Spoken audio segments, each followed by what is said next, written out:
art, creativity, music, noise, flyers, posters, t-shirts, tattoos, 4 bars, Black Flag. When I saw the Black Flag logo, it did something to me where Ian and I both had the same gut punch reaction, like, whoa, that's heavy, man. We saw the logo before we heard the band. It was the logo that affected me first, and it was quite impactful. When you have that feeling of danger and this intense commitment to art, it's like, art and action coming together. And very rarely does that happen. When art and action come together, it's like a zeitgeist of a moment that's very powerful. It was a fucking sincere expression that can never happen again. People cannot pay homage to it, but it can't happen again. Not that. And they were such an artistically deep band. There was so much love and art in it, You can feel the work and the effort and the intensity and the caring and the poetry. Well, our thing was that we were being watered down with whatever mundane, whatever mediocre, whatever Eagles Hotel California. It was blatant for us that, when the Ramones album came out and the Damned album came out, we started hearing about the Sex Pistols. That's what we wanted to do. Mistakes are made. Greg Ginn was writing the songs as we were going along, and I was learning the lyrics. We thought that we were going to call ourselves Panic. It was like, oh, freak out. Greg's idea is to call the band Rope. Really? I never heard that. It was becoming more apparent that this one person in the band was almost more important than some of the other people in the band.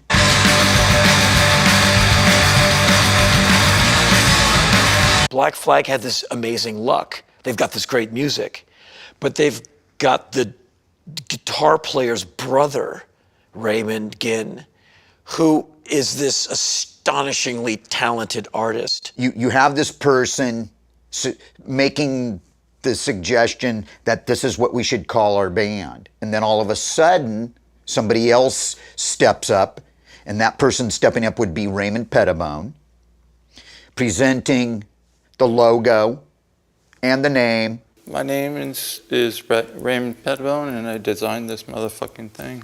It was a way to maybe tug away a little bit of power. Maybe now we're becoming a band. Maybe it's not so much just about you, but maybe it's about the rest of us. For me, it's always been about the guys in the band.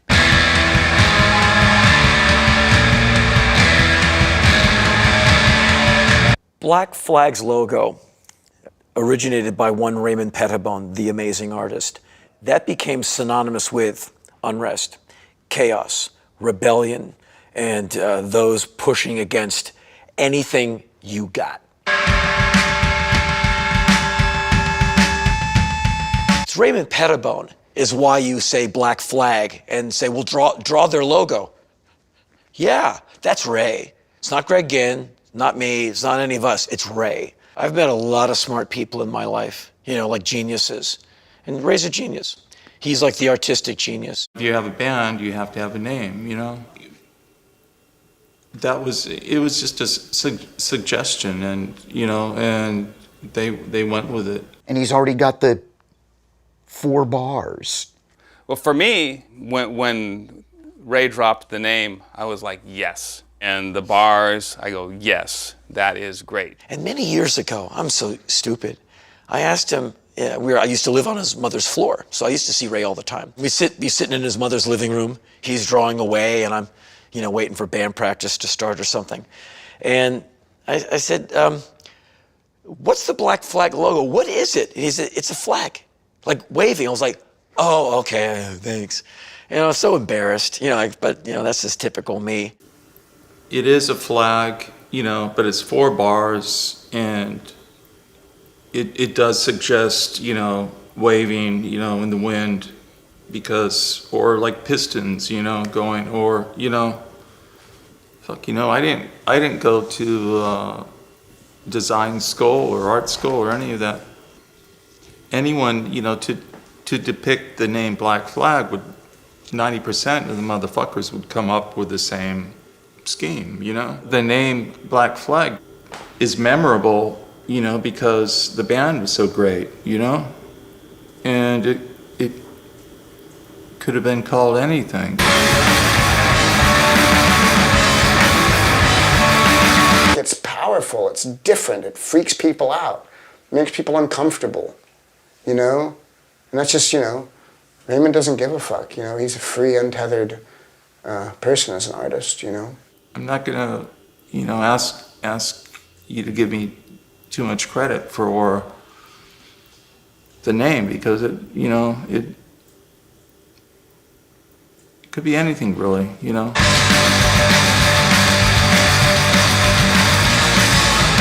The thing is that for us to do, the Sex Pistols are great, the Damned are great, okay, but for us to do that would be fake. I mean, I guess it takes courage. To me, it's the only way to roll. But you have to step with yourself, because music, it's about the truth. You're not telling the truth, and it's going to suck. You have to bring the real thing, and you bring the real thing, and it's mind-blowing. Black Flag is an art band. I even like calling them a punk band is kind of belittling them. You know what I mean? Because it has so many connotations. For me, they're an art band. They're like a fucking hard, deep, heavy art band. They didn't play by any rules. They did whatever they wanted. They played slow, they played fast, they did everything, and they evolved and changed and moved the entire time.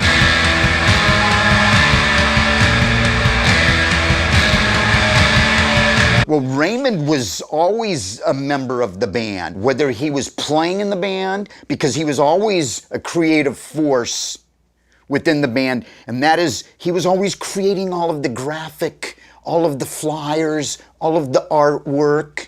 We used to collect Black Flag flyers on the East Coast, a Xerox of a Xerox of a Xerox, these distorted, smudgy, copy of a copy of a copy. It's this horrible looking. But you're like, man. Before I knew what Black Flag was, I remember, walking around in Hollywood, just being a street kid in Hollywood, and walking around and seeing Raymond's flyers and being like, what the fuck is that? That is heavy. He was coming from a really sick, messed up place. But Ray is deep. His art speaks it right away. There's a lot of it. You just look at his pictures, and then there's some dark emotional content coming across. He would come down and hang out in the corner and write little stuff on scraps of paper. And then he laid some pictures on me of his art. I really wanted to just associate us with his art because I thought it was so cool, and went out of my way at every turn to include his art, and because I just wanted it to be there. I felt like it was important to what we were doing. He's a very funny person, but he plays it way in the back. He's like, here's an image. Put that on a flyer. I'm like, okay, Ray. And you would go and do it. You're like, what are we doing? I'll sign it if you like, although motherfucking Greg and Chuck are not going to be happy with this. But then that's a separate interview. He was creating a body of work. Black Flag had a real edge. You've got this amazing logo. Every cop in LA remembers that logo when Daryl Gates was the chief of police. And this artwork, he was such a manipulator. He knows what's going to cause a ripple and cause unrest. So he puts those Manson images up there. You can't put the portrait of Charles Manson, especially in the way he's depicting him, like as Jesus Christ nailed to a cross. Do you know how much grief you're gonna get from everyone about that? It's so offensive. And so Ray knew what he was doing. To put Charles Manson on a punk rock flyer in Southern California, it has a lot of contextual tendrils that go out and legitimately upset people, because Helter Skelter's nothing to laugh about. But here's Ray kind of going like, We're not perfect. Well, let's face it, neither are you. of course we rode that. And multiple Manson flyers, it became a thing. And we would use some of the Manson terminology on the flyers. And it was a heavy thing that Black Flag was courting. But you'd get in a world of trouble for the flyer, albeit Ray would give you 3 images to choose from. You'd go, let's put that one on the flyer. So it's our choice to put whatever on he didn't make the flyer, he would make the image, we would do the layout. But the artwork, you'd go like, wow, this is, it's not gonna maybe bring people to the show. It's gonna get us beat up if we get caught putting them up. And if you look in your punk rock flyer history, at least in Los Angeles, quickly people were trying to clone Ray's artwork. You're like, oh, there's the Ray clone. There's another one. There's a bunch of them. I remember like Black Flag at the Starwood, that devil face one, and seeing it all over Hollywood and just looking at it and being like, something's going on here, and it's something intense. And those flyers made me feel like there's something going on that I don't know about. And it's romantic and it's mysterious and it's heavy and I don't know what it is, but I want to know. There would be piles of artwork, black and white, blue and white, and we'd be able to wow, just zero in on an image. There was a lot of grit, there was a lot of sweat, there was a lot of darkness, there was a lot of twisted ideas. It's been a long time since I've done this motherfucking thing. That was Raymond. He was just a freak. Maybe the single most talented artist I've ever met, where he's like the whole package. He's like the guy doesn't know what day it is because he's doing that drawing. And when you see what he's been working on slavishly for the last 19 hours, you're like, how can a human do that? I mean, he's so amazing. He was part of the crew.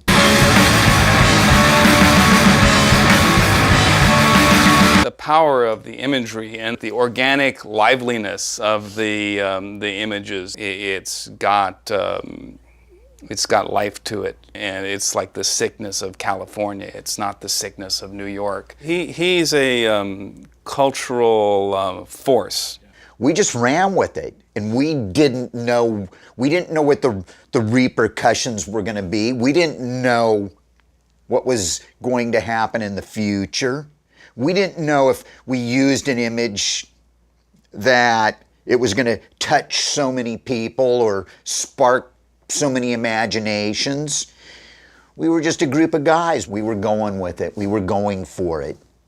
But we were feeling it, and you could feel the impact the stuff had on you. It was revolutionary. People were freaking out, dedicating their lives to this art.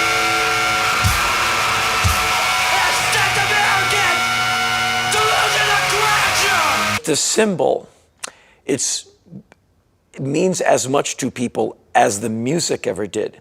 To this day, in 2013, if you walk into any tattoo shop, pretty much, you can find that as standard flash on the wall. In the summer of 1981, I auditioned for the singer slot in Black Flag, got it. So I quit my job, packed a duffel bag, and I split and met up with the band, who are at this point in Detroit, Michigan. We finally get to LA and we go deep into band practice. We were living in a punk rock squat because the cops had shut down SST while we were on tour.